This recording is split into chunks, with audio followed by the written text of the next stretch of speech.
अवधूत चिंतन श्री गुरुदेव दत्त। सर्वांना श्री स्वामी समर्थ। स्वामींच्या चरणी एवढीच प्रार्थना करते की स्वामी कृपेने आपल्या मनातील सर्व चांगल्या इच्छा लवकरात लवकर पूर्ण होत आणि आजच्या एका नवीन आणि सुंदर विषयाला सुरुवात करूयात। तर 26 मार्च रोजी आहे रामनवमी आणि याच दिवशी दुर्गा अष्टमी देखील आहे। आता दुर्गा अष्टमीचे काय काय उपाय असतात हे आजच्या व्हिडिओमध्ये सांगणार नाही। रामनवमीचाच एक खास उपाय करायचा आहे की ज्यामुळे तुमच्या आयुष्यामध्ये जे काही शत्रू असतील त्या शत्रूंचा नाश होईल। नाश होणं म्हणजे काय की ते संपतील का, तर संपतील, पण कोणत्या प्रकारे हे देखील जाणून घ्या। असं काही नाही की त्यांचा वंशच संपेल वगैरे काय, मात्र ते तुमच्या सतत खोडी काढत असतील किंवा सतत एखादी व्यक्ती, मग ऑफिस स्टाफ मध्ये असू देत, बाहेरचे असू देत, कोणतीही असू देत, तुम्हाला सतत आडगी लागत असेल किंवा सतत तुम्हाला टॉर्चर करत असेल, घरातली देखील एखादी व्यक्ती जर तुम्हाला सतत कुचकं बोलत असेल, अशा कोणत्याही व्यक्ती असू द्यात, त्या सगळ्या शत्रूंपासून तुमचा बचाव होण्यासाठी मदत होते। तर हा उपाय कसा करायचा आहे, कोणत्या पद्धतीने करायचा आहे, त्याबद्दलची संपूर्ण माहिती मी आजच्या व्हिडिओच्या माध्यमातून तुम्हाला देणार आहे।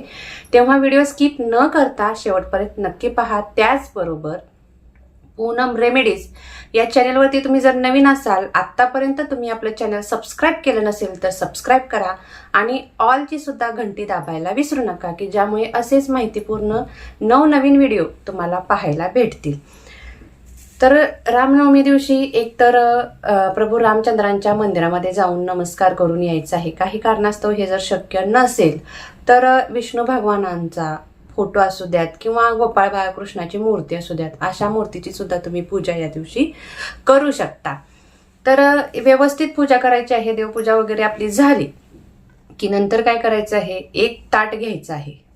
ताट व्यवस्थित असावं, तांब्याचं पितळेचं असेल तर अतिशय उत्तम, नसेल तर तुमच्या घरामध्ये जे कोणतं ताट असेल, अगदी स्टीलचं असलं तरी देखील चालेल, मात्र प्रयत्न करा तांब्याचं किंवा पितळेचं घेण्याचं। तर हे ताट घेतल्यानंतर त्या ताटावरती तुम्हाला तांदूळ ठेवायचे आहेत, अक्षत अखंड, कुठलाही एकही तांदूळ तुटका फुटका नसावा। आता हे तांदूळ किती घ्यायचे आहेत तर 1.25 मूठ, आपल्या उजव्या हाताची जी मूठ आहे ती 1.25 मूठ तांदूळ घ्यायचे आहेत। हे तांदूळ घेतल्यानंतर त्या तांदळाने राम, त्या तांदळानेच तुम्हाला राम असं लिहायचं आहे त्या ताटावरती।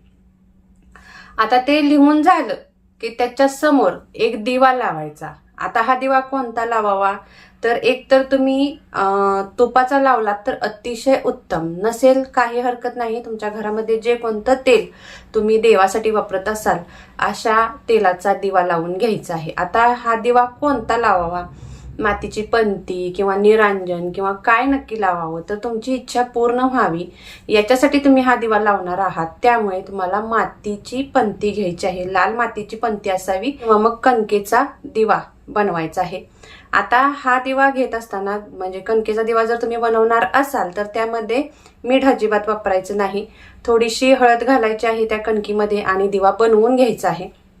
पाणी घालून व्यवस्थित मळायची आणि दिवा बनवून घ्यायचा, नंतर त्याच्यामध्ये वात घालायची। आता ही वात कशी घालावी तर लांब वात घालायची आहे, 2 वाती एकत्र करायच्या आणि नंतर ती वात त्या दिव्यामध्ये घालायची आणि जे कोणतं तेल असेल ते तेल तुम्हाला त्या दिव्यामध्ये घालायचं आहे आणि दिवा प्रज्वलित करून घ्यायचा आहे।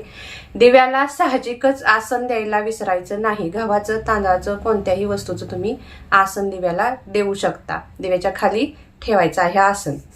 तर अशा पद्धतीने हा दिवा प्रज्वलित करून घ्यायचा आहे, लावायचा आहे। दिव्याची जी ज्योत आहे ती ज्योत तुम्हाला देवाच्या बाजूला करायची आहे, म्हणजे पूर्व दिशेला करायची आहे। जर तुमचं ईशान्य कोपऱ्यामध्ये जर देवघर असेल तर त्या बाजूला तुम्हाला दिव्याची ज्योत करणं गरजेचं आहे।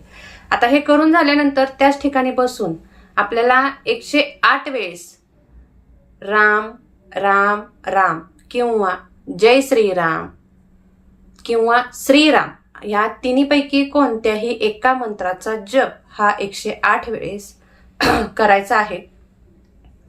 108 वेळेस हा जप करून झाल्यानंतर तिथेच बसून हनुमान चालिसेचा एक पाठ पूर्ण करायचा आहे।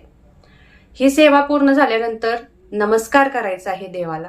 प्रभू रामचंद्रांकडे प्रार्थना करायची आहे की माझ्या आयुष्यातील सगळ्या प्रकारचे ज्ञात अज्ञात जे काही शत्रू असतील ते नाहीसे होऊ द्यात. अगदी तुमचा आजार जरी असेल ना तरी तो देखील तुमचा शत्रूच आहे, तर तो देखील नाहीसा होतो या उपायाने.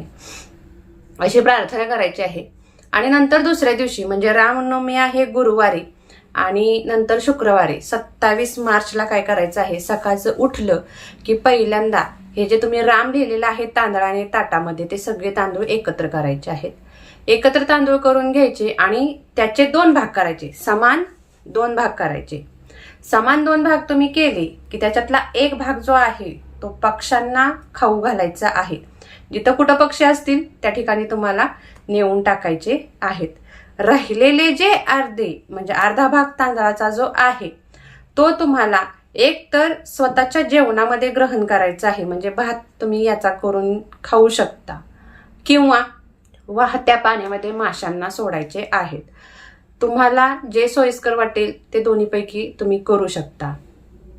जो दिवा तुम्ही लावलेला होता तो देखील तुम्ही वाहत्या पाण्यामध्ये विसर्जित करायचा आहे, किंवा एखाद्या फुलझाडाखाली तुम्हाला ठेवून यायचं आहे.